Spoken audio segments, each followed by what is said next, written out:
Kabilang niya ang BCDA at CDC kareng kinilalang top 10 GOCC contributors king bansa at tinanggap galal king Malacanang. Ayon report. Pinuri ng Presidente Ferdinand Marcos Jr. ang maulagang papel dareng government-owned and controlled corporation o GOCC king panyulong ning bansa king selebrasyon ning 2025 GOCC's Day king Malacanang. Agpang king Presidente, maluwat na ning kayadwangan ning gobyerno reng GOCC king pamagpatupad kareng proyekto king infrastruktura, serbisyong pangkomunidad at pamanyawp kareng sektora kapus king suporta. As we celebrate this year's Government-Owned or Controlled Corporations or GOCC Day, we recognize the indispensable role that our GOCCs play in our nation's progress. For decades now, our GOCCs have been instruments of growth, equity, and empowerment. And through their contributions, we have built infrastructure, expanded services, invested in communities, especially those that have long been marginalized.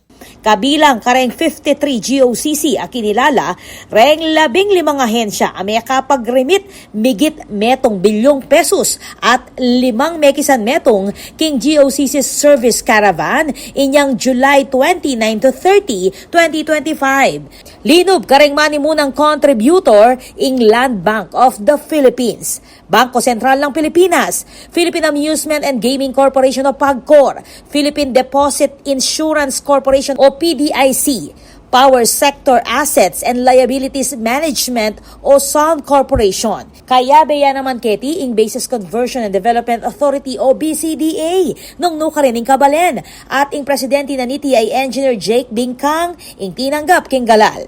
Major contributor yan naman ing Philippine Ports Authority, Manila International Airport Authority, ing Clark Development Corporation o CDC. Nung nukarin mismong ing CDC President and CEO Attorney Agnes VST de Banadera ang tinagon.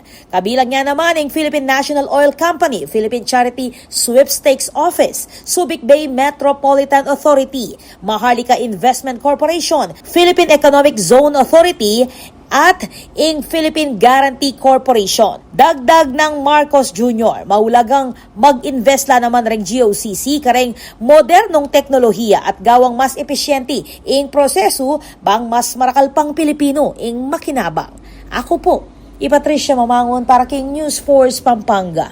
Balitang tutuking balen, susuyo.